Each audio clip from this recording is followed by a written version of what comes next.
I'd never done anything like this before, and when I was approached by DreamWorks and the team there, and I had a look at the story, and they showed me all the storyboards, and I thought, this is incredible. It reminded me, even though it's animated, it reminded me of my first time talking about 300 and being shown all the graphics and the story, and I was left there thinking, I have to be involved with this. It just looked like so much fun, and then a chance to do stuff that I'd done in live action, but then see it in the animated genre, and I thought that'd be something completely different. And I knew it's great to do movies, stories that appeal to everyone. I just felt like there was so much heart in the movie, and I was surprised by how emotional I got at some points, and also just like how you could take this story and relate it to so many things going on in the world, and there's things that kids can understand in simple terms and that adults should understand in grander terms. It's a pretty good movie, isn't it? I know. I don't know what I'm doing in it. Normally I try and be in things that are crap, but this is actually good, which is going to ruin my career trajectory. Everyone's going to wait a minute, he's the guy that does crap, and then he's done something good. I think many of the people who enjoy my crap are going to feel cheated. It doesn't matter what you look like when you're doing animation, except for the fact that there's a camera on your face the whole time so that the animators can see what your face is doing while they're animating to your voice. So I feel sorry for them, because I don't think people make too much of an effort to look good. I know I didn't. I would dress as the character to go, yes, I'm very method. I would wear Viking clothing, which made it very difficult to record because a lot of the breastplates and swords clink, and it drives the microphones crazy. But hey, if you want me in your movie, you got to be prepared for unreasonable behavior. To actually go ahead and wear the costumes, I wouldn't go that far. But I did find a couple of times I want to go in a t-shirt and jeans, and then I'd think, no, that's going to affect me. I'm going to feel weird standing in there and playing this character just so casual. So I would try and wear something that was a little more evocative of that. It's just it was a baggier top or more. I can't remember what it was, but I would try and not get too casual.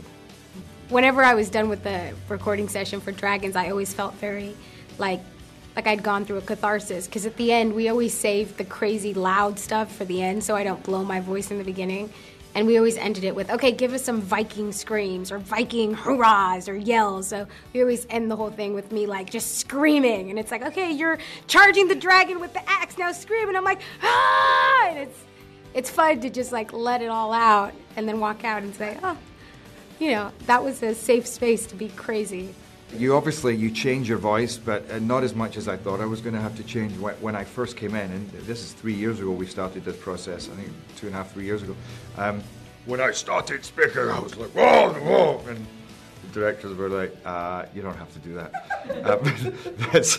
That's not necessary. And it's weird because it takes a bit of getting used to. You don't know that even when you're speaking, it's what actually works for an animated character. So you see by a process, and you suddenly see yourself animated and you hear your voice and you go, okay, it doesn't need to be that deep, or it doesn't need to be, that loud or that powerful, and you gradually develop a voice that works for the character, but it wasn't quite as different as I thought it was going to be. Well, I think what's so fun is that this movie is about imagination, and I think that dragons and unicorns and Santa Claus and all these things that we want to believe in, getting to watch a movie like this is about fulfilling your imagination's wildest dreams. Kids riding dragons and saving the day in fiery pits, and it's just fun, and it's a good time. For kids, I would love it if they get out of this just a respect for things that they don't know, a tolerance for other things, because I think that we live in a world full of fear and anger, and so much of it is, but that's what it is, it's about fear, rather than letting go and really trying to discover what is out there, and embracing the differences between people's things, cultures. I hope that they come away from this movie with the same feeling that I came away from the movie with, which is initially, the figure represented by the dragon was something that was terrifying because it was unknown. But as the young boy, and as the rest of the village get to know this dragon, this supposedly fearful thing, that it becomes an ally, and that maybe information about the things that you fear can help you overcome that fear and move through it. I think it's a very specific and very helpful message that this film has.